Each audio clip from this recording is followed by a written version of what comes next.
kayak nggak sinkron dengan orang gitu ya, entah itu dengan pasangan atau orang tua atau saudara atau teman atau siapa aja gitu ya. Assalamualaikum warahmatullahi wabarakatuh. Halo semuanya, jumpa lagi dengan aku Pipit Angelia. Di video kali ini aku mau sharing teman-teman seputar perubahan ya yang berkaitan dengan orang. Jadi kita kadang-kadang gitu ya dihadapkan oleh orang bukan bermasalah sih, kayak nggak sinkron dengan orang gitu ya, entah itu dengan pasangan atau orang tua atau saudara atau teman atau siapa aja gitu ya, dan kita merasa kayak lelah lama-lama. Nah, bisa nggak sih itu dirubah? Bisa ya teman-teman sebenarnya. Selengkapnya tonton terus videonya ya. Di dalam perjalanan hidup kita manusia, kita ini kan selalu berinteraksi dengan orang lain. Terutama yang mungkin yang paling krusial, penting banget adalah orang-orang di dekat kita. Ya seperti yang aku bilang tadi, bisa pasangan, orang tua, keluarga, saudara, dan segala macamnya gitu ya.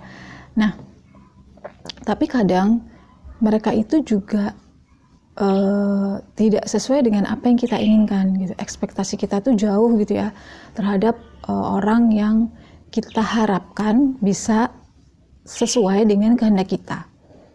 Nah, kenapa begitu?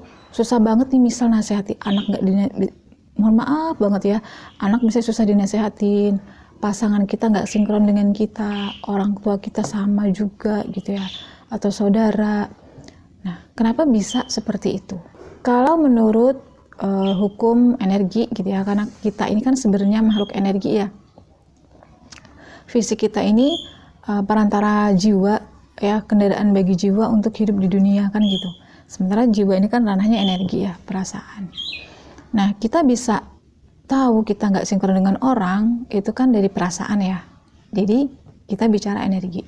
Nah, kalau menurut aku sebenarnya orang yang dihadirkan di dalam kehidupan kita itu adalah cerminan kita sendiri gitu. Berarti di dalam diri kita tuh ada sosok atau batin-batin kita yang sejenis dengan hal itu, karena ya itu tadi, karena energi itu hanya menarik kesejenisan gitu.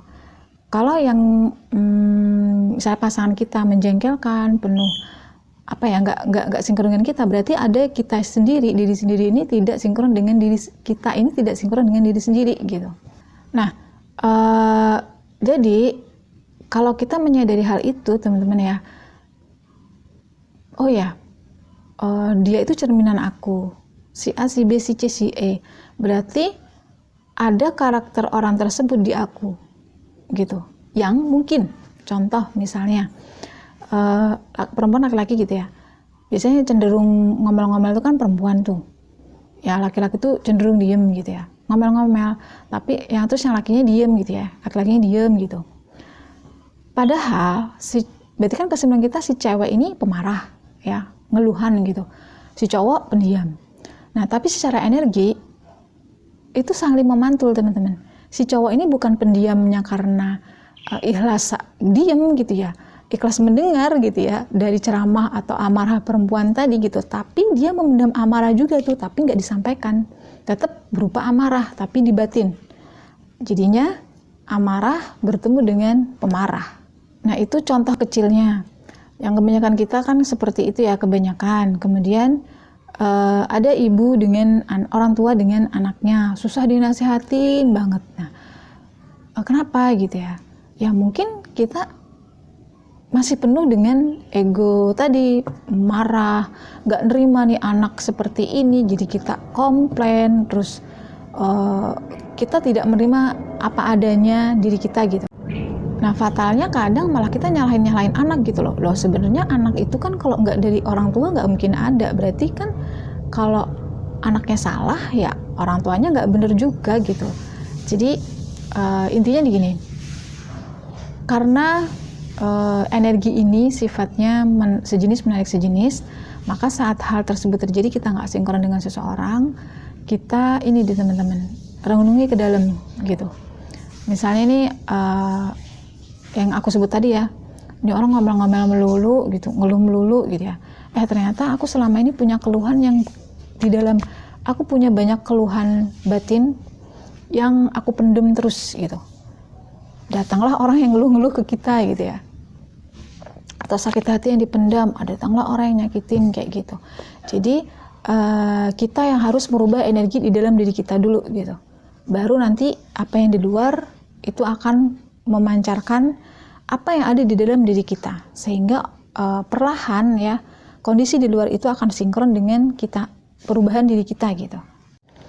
Kalau tidak seperti itu, kita akan semakin bingung dengan perilaku orang lain. Kita akan semakin tidak terima, kita semakin akan menderita gitu ya dengan perilaku yang orang lain perbuat ke kita gitu. Atau kita akan semakin lelah untuk merubah orang, padahal kita nggak akan pernah bisa merubah siapapun, teman-teman.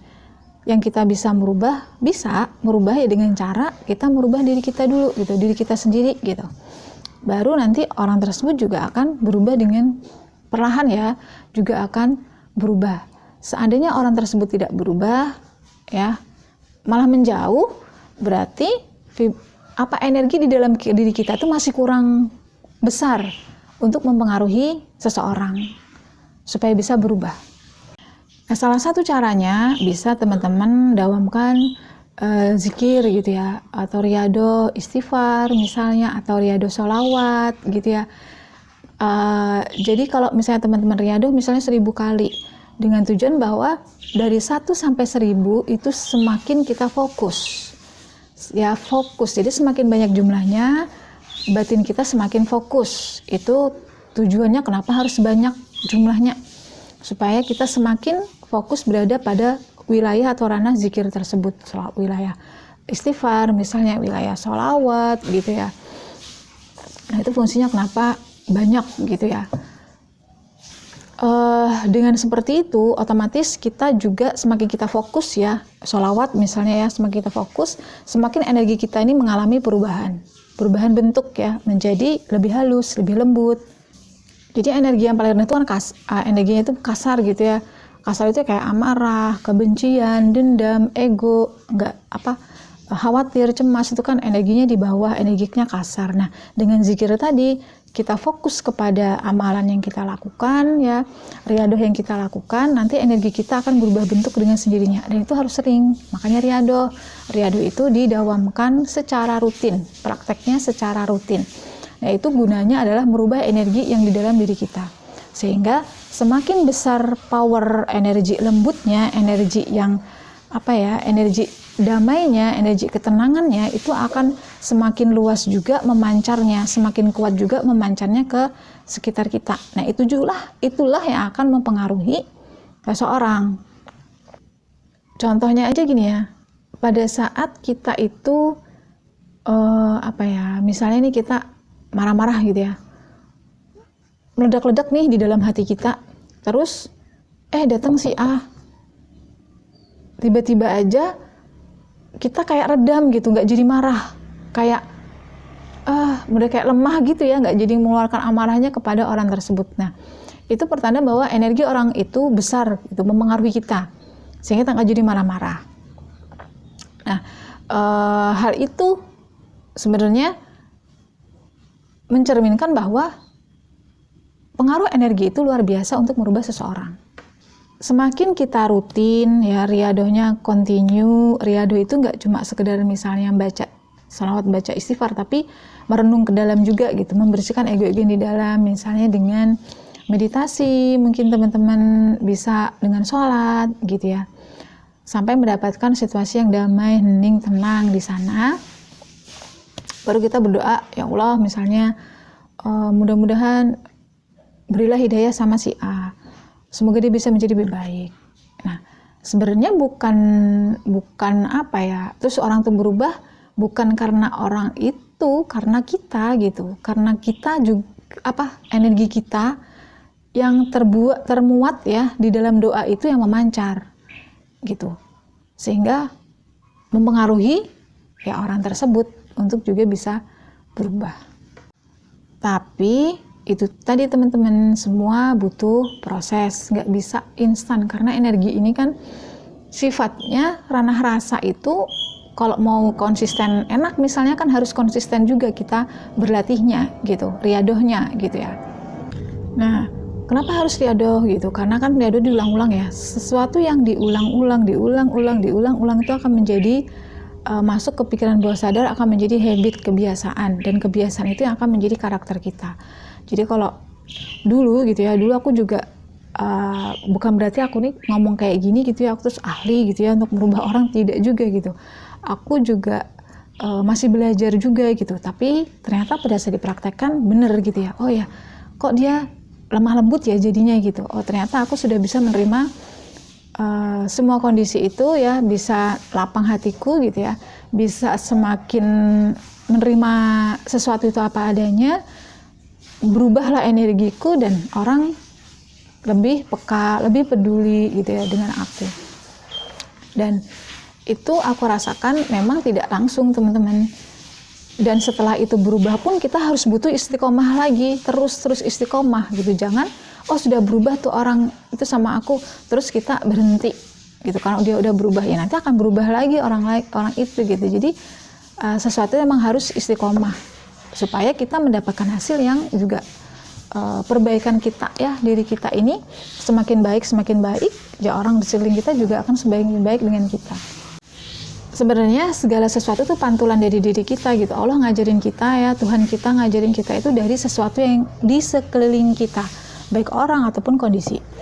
Tapi kebanyakan kita itu kayak tidak punya hati yang besar gitu ya, hati yang lapang untuk menerima hal tersebut, apalagi yang nggak bagus-bagus gitu ya.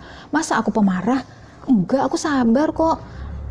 Tunggu dulu gitu. Sabarnya sabar plong atau sabar membatin ya? Di dalam batinnya itu masih ada unek-unek yang dia pendam gitu. Berarti kan bukan sabar. Kalau sabar itu pasti ketemu orang yang yang sejenis juga sama dia, orang yang sabar, ketemu orang yang penyayang gitu.